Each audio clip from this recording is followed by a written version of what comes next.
The reason we started homeschooling was that our son was diagnosed with autism around 3.5. This made us really sit back and reflect on what it is that he needed educationally to succeed. We thought it might be a good idea to put him in the public school system's inclusion setting, as they were trained and equipped and dedicated and ready to take on his behaviors and assist him with all of his needs. Unfortunately, that wasn't the case. It was 6 months of fighting the school district, advocating on his behalf, volunteering, chaperoning, doing meetings and evaluations left and right, and just constantly speaking to them, asking how everything was going. They would always give a glaze over answer like, everything is fine, he's doing great. And that wasn't true. He developed selective mutism. He completely stopped speaking. We're still slowly working on recovering his self-esteem. On top of that, he had debilitating anxiety. He also had 5 hours of school a day, plus an additional 5 hours of therapy, speech, OT, ABA. He was doing practically a full-time job at the age of 5. It was just too much. Despite having an IEP, they were failing miserably at assisting him in any way possible. So, what does our homeschooling approach look like? It is me and his ABA therapist working hand in hand to make activities and curriculums for him, as well as adding and implementing some life skill training. So it's hands on, it's visual, it's artistic, it's messy. It allows a lot of breaks and a lot of different activities. We break after every single assignment where he can earn his swing or Play-Doh, sand, or bananagrams. Sometimes it's stretched out if his focus is off. Sometimes we breeze through it. It's definitely important that we always use a timer in order to let him know it's time to get back on track. The timer gives him the ability to manage his anxiety. He knows in 5 minutes this thing is going to ring and it's going to be time to get himself back in the mindset of completing his work. I am constantly making my own curriculums because I can alter everything to fit his learning style. It's modifications and accommodations, giving him hints, taking turns reading, lots of positive reinforcements, reward systems that involve stickers or screen time or sweets and treats. The advice I'd like to give to someone who's considering homeschooling or a family who's just begun homeschooling is to try to push through your fears and your hangups about not being able to, because you absolutely can.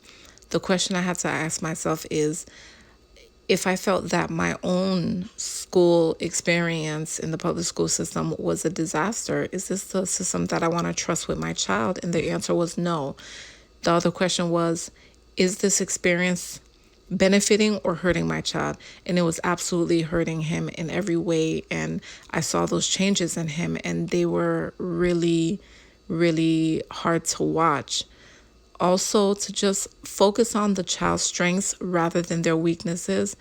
Weaknesses don't always have to be voiced. You can quietly work on those subjects without letting the child know that they're having a hard time in that subject. Add affirmations to build the child's characters.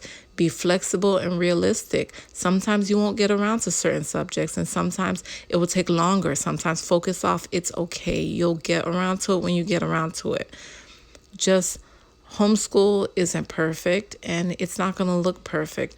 Don't commit to any curriculum. I know depending on where you live, you might have to use a specific curriculum, but so try and switch it up as often as possible. Be loving, be compassionate, be patient, because you're both really learning together. Just seeing the difference in him from this time last year versus a year of homeschooling has made all the difference in the world. He has gone from being a child who sat in the class for 5 hours and never spoke a single word. He was a child who went to therapies and didn't speak a word outside of the home for nearly a year, to now being this vibrant, energetic, happy child. We have worked so hard to recover who he was and his personality and build up his self-esteem, that we are seeing all our hard work pay off, just unfolding right before our eyes. We are so happy and blessed that homeschooling has been an option, and we knew it had to be so in order to recover everything about him. He could no longer stay there. He's thriving, he's energetic, he's happy, he can't wait to learn. And he knows that no matter how difficult the day will be, in whatever he's going to face, he knows that we're going to support him and assist him in any way possible to achieve all of his goals, and that we're his biggest supporters. For those of you with children with autism, special needs, additional needs, I know how isolating it can be. So join some forums, support groups, look for resources, contact every number you can get your hands on, and just read up a lot of books about what your child may be experiencing. Try and manage your expectations and never compare your child to a child their age, because there are curriculums you can use that are 4 years behind or 4 years advanced in any particular subject, and that's okay. Use whatever makes them happy. Use their special interests to drive your lesson plans.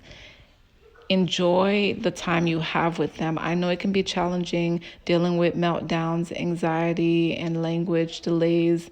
You're dealing with food issues and sensory issues, and your schedule is cram-packed with doctor's appointments, therapists, and schoolwork and lesson planning, and coping with behaviors that can grind your self-confidence down sometimes.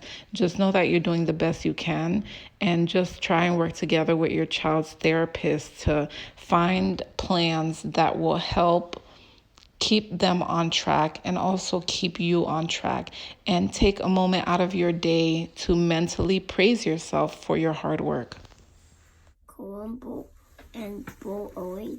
No trace of them is left.